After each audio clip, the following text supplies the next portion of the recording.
What's up, YouTube? HudsonFan15 back with contest response for James, FightOn52. He wants to turn the usual contest format on its head. Bottom 5 worst PC cards. So the cards that I've picked out are not necessarily the least 5 favorite cards. They're more examples of things in the hobby that I'm not really thrilled about. And I think a lot of you guys will agree on certain concepts. Maybe some of you will understand my rationale and not necessarily agree on other ones. And some of you just may outright be of a completely different mindset. But again, we all collect differently. So the first one is sketch cards. Just happen to have this one most handy. Number one, not all of them are real great. There are some talents that are better than others, and especially the ones that are black and white. It just strikes me as lazy. Put some color into it. This is obviously not the best product, but I didn't have a sketch card for the MMA, PC, or Cerrone. This one came up cheap, so I went with it. The ones that really bothered me were the earlier ones that I remember seeing in 08 Topps Update, 09 Topps, where they didn't even have the player name. Really lazy. Really lazy. It caused a lot of confusion. There were some debates about who some of the cards were of. And very basic to have it. If you don't want to do anything to detract from the front of the card, fine, I get it. Put it on the back of the card. And then they also issued a series of you sketch your owns at the same time with identical backs. And that's, you're just asking for problems in the secondary market there. Probably the same people that let out the Bowman Red non-stamp 1-on-1 test proofs or the superfractor proofs out the back door, responsible for coming up with that idea. So sketch cards, not a big fan. We've got artists in our community who are better sketch cards, than a lot of the ones that are out there. Number 2. One that started the trend was Allen and Ginter, but really it's indicative of any set in which you can get that it's advertised as baseball, not as Americana, not as multi-sport, but says whatever the name of it is, baseball. And Panini does it too, and I've railed against them for it directly. That you can get hits that are not baseball. I buy a box of baseball cards. I don't want allegedly the best card I get to be of some women's Olympic athlete, some jockey I've never heard of, some sort of horse DNA card, any the bug cards that they've had and entomology cards that they've had. Yeah. Keep that in its own thing. Don't. And if you want to put athletes from the major sports in those products, I understand you need to drum up some interest or whatever else. But if you put baseball on the label, give me friggin' baseball cards. That and I don't like minis either, and they're so really mini-centric. And I don't like unnumbered SPs. On another level, regardless of whether they're full size or minis. So there's a lot of things working against sets like that. I like to know what I'm getting. I like to know what the population of something is. I'm a big fan of the serial numbering thing because it's not like, oh, rumor, innuendo. No, you know how many of the friggin' cards are out there, and if it's not numbered, then there's obviously a crap ton of them. So, Allen and Ginter, sets like it, not a big fan. Number 3, got this direct from Panini recently, and it says on the back of the card, Prime. a smidgen of blue does not Prime make. And specifically, when you have versions of this card, now this is the gold foil numbered to 99, when you have the regular version of this card numbered out of 249 with big honkin' memorabilia chunks with Prime number cutout pieces and things like that, Colts don't have the most dynamic Prime material. I get it. It's either it's one color or it's two color, and unless you catch a rare commemorative patch or all the others, the super primes, the logo logo patches, the NFL logo, shield logos, or the laundry tags, whatever else, you're basically dealing with the same criteria. But when you have sets that are sequentially numbered in descending order, and they involve memorabilia pieces, and the quality of the memorabilia pieces don't correlate to how they're being to the scarcity. The biggest one that's bothered me since the day that I got it, 2007 UD Black baseball, Tim Hudson, jersey, patch, wins cutout, blue 1 of 1. Now, I have cards from that set of him. I've got them recently. You can check back a couple of videos with some nasty 3-4 color stitching, Braves head logo, Tomahawk logo, all this stuff. These are the 1 of 1 has 2 solid red chunks, and that's it. If I don't see how the versions of 75 are that much better than the 1 of 1. Just like I don't know how there are versions of this card to 249 or 149 or whatever it is above this 99 version, that this makes it a point of saying Prime, and that's what I get as a relic or as a memorabilia piece. A stick of blue thread and a jumbo napkin.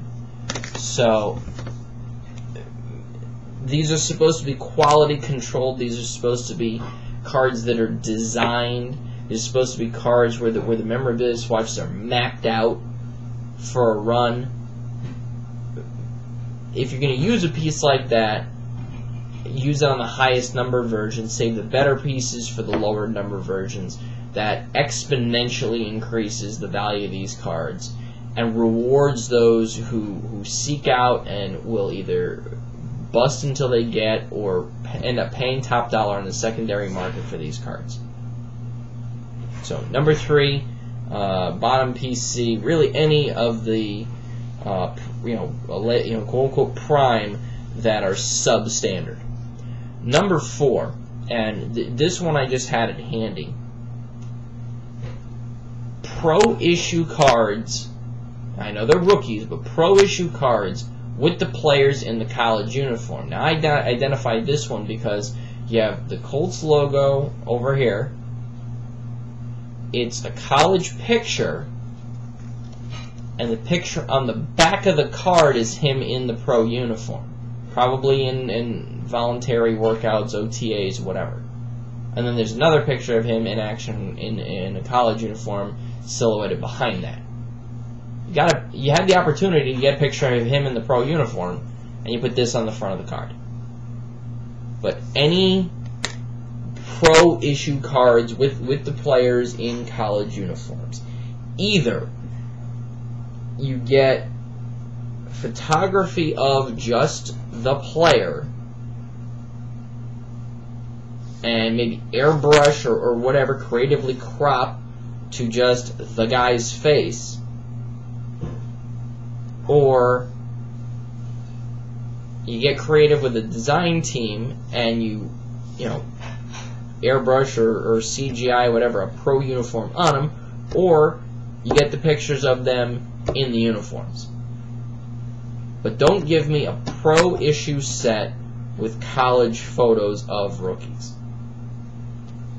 That, not a fan of. And again, it strikes me as lazy.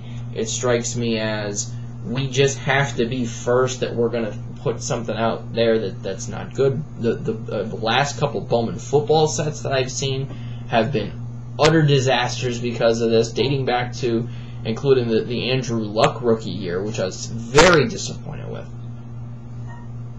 If it's a pro issue set, if you have the NFL license, show even the rookies in the pro uniforms. Because honestly, and I may be in the minority here, I have no affiliation or any reason to root for any college team, and I have no interest in collecting things of them in their college uniforms. I'll get maybe one or two things here and there, super cheap, and that's it.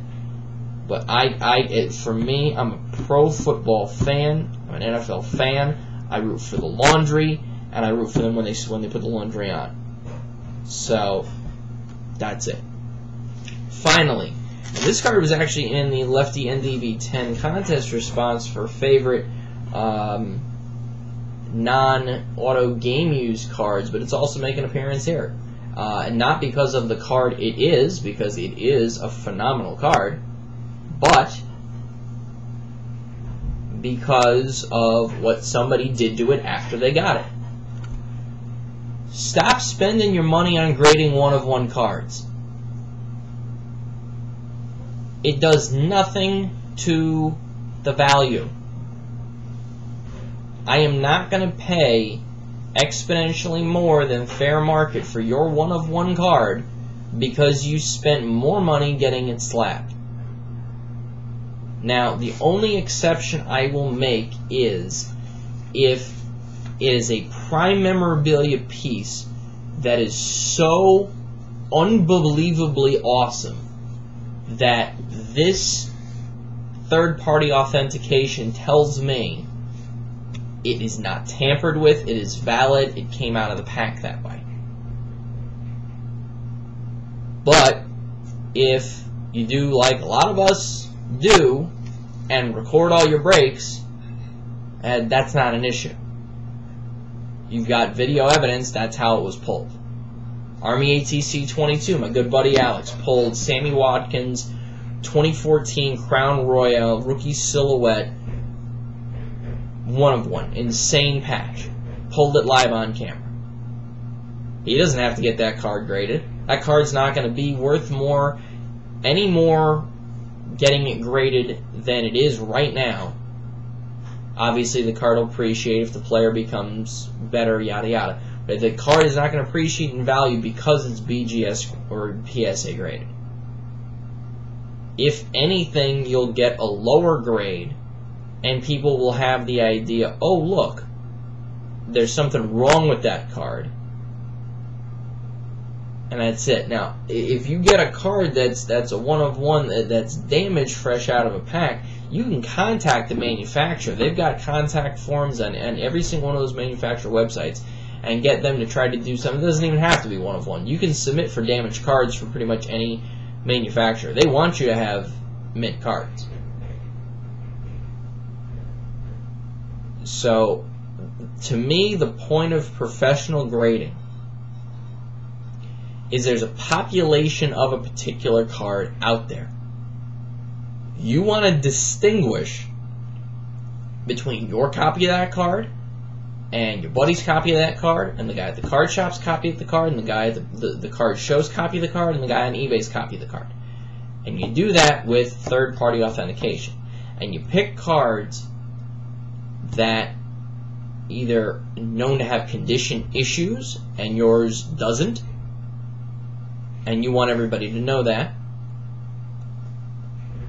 or you pick cards that if they sit there in the condition that they're in, they're not going to appreciate. That locking them in, and a lot of that has to do with older vintage stuff where the technology isn't what it is now. Maybe the manufacturing processes weren't as good. You get a lot of exposure to the elements over the years. But if you're going to do new cards, you do it to where unless you're just in love with the aesthetic, unless you just like seeing your cards slabbed, in that case, spend all the money you want. And basically, it just boils down to you paying some other company to hold your cards for 1 month or 2 months or whatever it is, and send it back in a pretty little holder with a little piece of a little foil board or PSA with the paper insert at the top, telling you what the card is, and it's in this holder that it's not accidentally going to fall out. You have to take a power tool to get through it. Now, if that's something that appeals to you, that's fine. I'd rather be spending my money on cards. So, but again, back to the whole point of one-of-ones. I would not have paid a penny different than what I paid for this card, whether or not it was professionally graded. And if anything, if this was an 8.5 instead of a 9.5, probably would have paid less.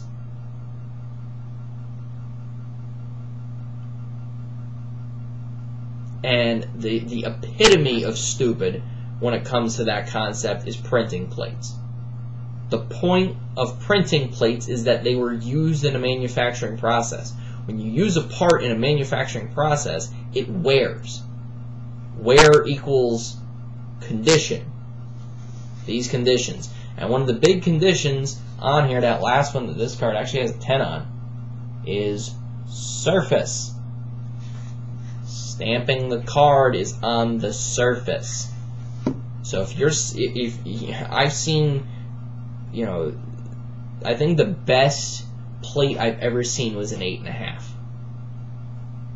Now again, you got people who will submit them and they'll come back with that little powder blue authentic and no grade.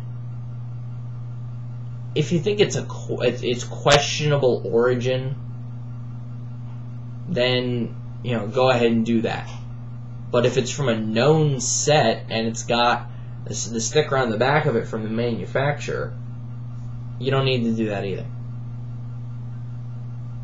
To me, authentic should be, again, questionable origin, questionable if it was somehow manipulated or, in the case of some older cards, trimmed to where it might not be the original dimensions, or autographed, like through the mail, and you're getting a company to say, yes, that signature is authentic. But stop grading your one-on-ones, please. To me, it does absolutely nothing for the value. So, graded one-of-ones, pro issue in college uniform, not connecting the sequence of prime memorabilia quality to the serial numbering of a card. Any set where it's advertised as baseball and your hits can be not baseball sketch cards. That's my 2 cents. James, thank you for the forum and the excuse to come out and rant on stuff that I imagine over time I've probably mentioned once or twice. But I'll do it in a consolidated way. A lot of fun. Got me thinking. Go sub to James, FightOn52. Hell of a guy. Alright, YouTube. Peace.